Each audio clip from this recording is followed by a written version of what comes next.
In today's video, I'm going to be discussing Backpay of a 20.6% raise to Social Security, including retirement, disability, SSDI, survivors, spousal, SSI, and VA benefits. That's the focus of the video. Let's get into it and talk through all the details. Now, first off, let me ask you a couple obvious questions. Did the 3.2% COLA raise that you got at the start of this year, 2024, did that account for the extra money that you're spending on a monthly basis to account for your goods and services that you're buying?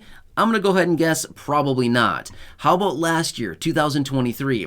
The 8.7% COLA that we got last year, did that count for the extra money that you're paying out of pocket and out of your monthly benefit for all of the goods and services that you're buying on a regular basis? Again, I don't want to answer for anybody, but I'm guessing the answer is probably not. Why? Rapidly rising inflation, depleting the purchasing power of our monthly benefits, basically eroding our money, and we all know this as well, that the COLAs have not been keeping up. This is a major problem, especially the last couple of years. We've actually been getting some pretty nice, healthy, big COLA raises. But remember, inflation has been significantly above and beyond that. Therefore, the COLAs, again, not keeping up, right? Which, by the way, in 2022, we got 5.9%. Last year, 8.7%. And this year, we got 3.2%. That is over 17% that we got in COLA raises just in 3 years alone. That's pretty good. However, it's not good enough, as we all recognize, right?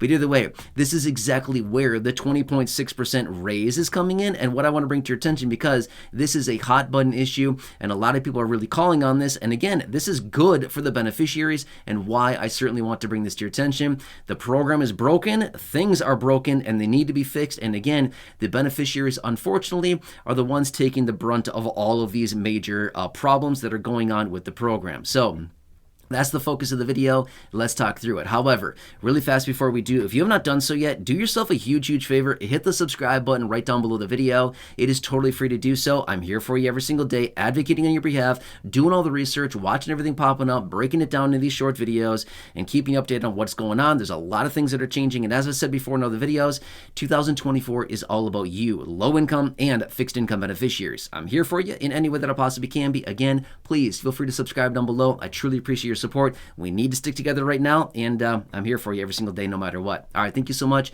and feel free to share the video. Again, buttons down below the video. All right, so let's talk through the details about this.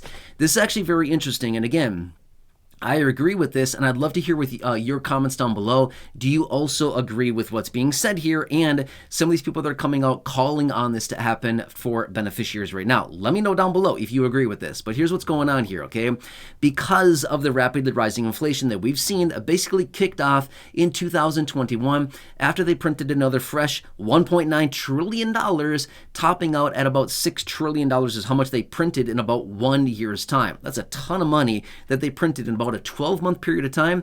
They printed $6 trillion. No wonder why we had so much inflation, right? We're still dealing with that high inflation right now, okay?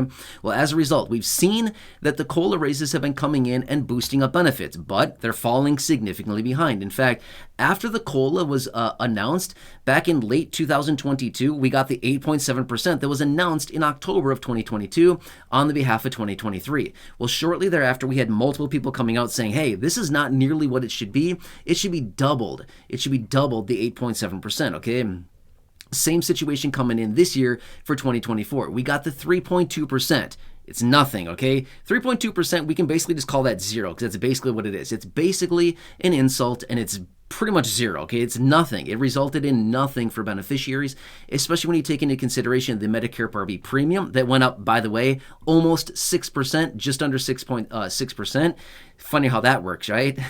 and that went up about $10. $9.80 is how much the Medicare Part B premium went up. So therefore, basically ate away the entire COLA for basically most people that are enrolled in Medicare as well. But the major problem coming in is that the COLA is simply not enough. So this is where people are coming in suggesting, because of last year, the 8.7%, that should have been doubled. And now this year, taking into consideration the 3.2% also being doubled, this would translate into an extra 20.6% raise to benefits that basically beneficiaries should be due this raise right now because benefits have fallen behind. And this would only be not to get benefits so high that beneficiaries are like way above and beyond what inflation is, but rather whether this would just bring beneficiaries up to parity. In other words, equilibrium, equal with what prices have actually done in the last couple of years here because of rapidly rising inflation. So interesting how that this is coming out, okay?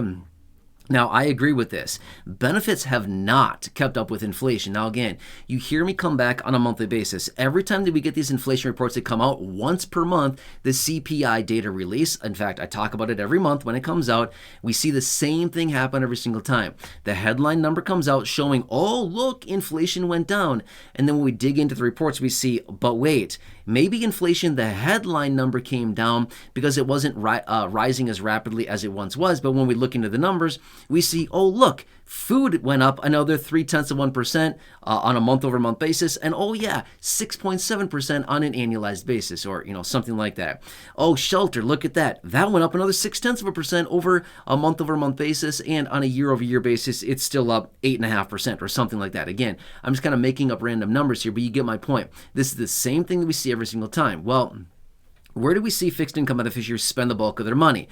We see it spent on, guess what? Food, transportation, healthcare, and shelter. This is where the bulk of fixed income beneficiaries spend their money. The same categories that we continue to see month over month over month continuously rising with inflation. So, as a result, yeah, again, you can clearly see the problem here, right? Benefits continuously fall behind. Now, maybe I'm completely wrong by saying all this, but I don't really know about that. Again, I'm not going to sit here and be like, I'm always right?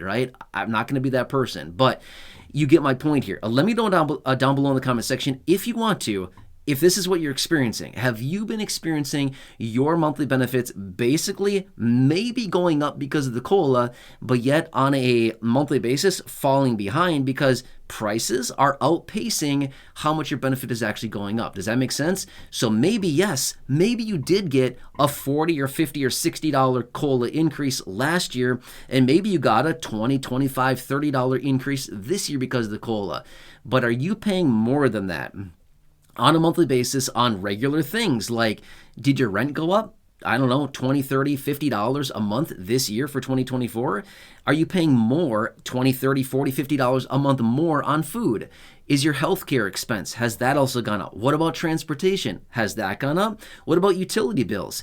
Your gas bill, your propane bill, your natural gas bill, your heating oil bill. What about gas in your car? What about electricity? All of the things like this. Have these all gone up a little bit too? Yeah, exactly. We see the problem here, right? So maybe you got, let's just say, a $20 COLA increase for this year, 2024, with the 3.2%. Okay, fine. Maybe you got that, but at the end of the day, are all of your other expenses going up too?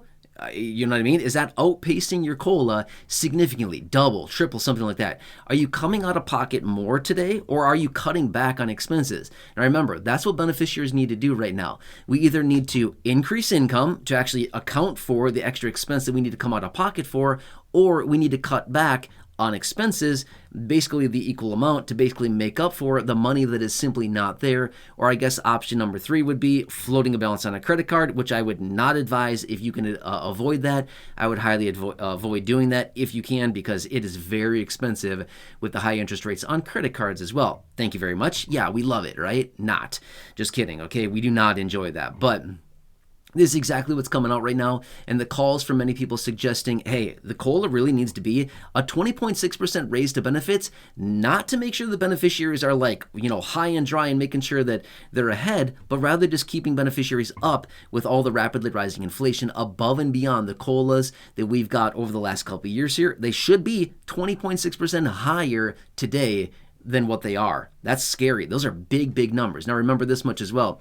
I was recently out with a separate video talking about the details of how much your benefits have gone up in the last 23 years. Get this, benefits have gone up 81%. Expenses have gone up 144%. That does not make sense, okay? So a 20.6% raise here is not far-fetched, and this would basically push beneficiaries up to about 102% raise over the last 23 years, and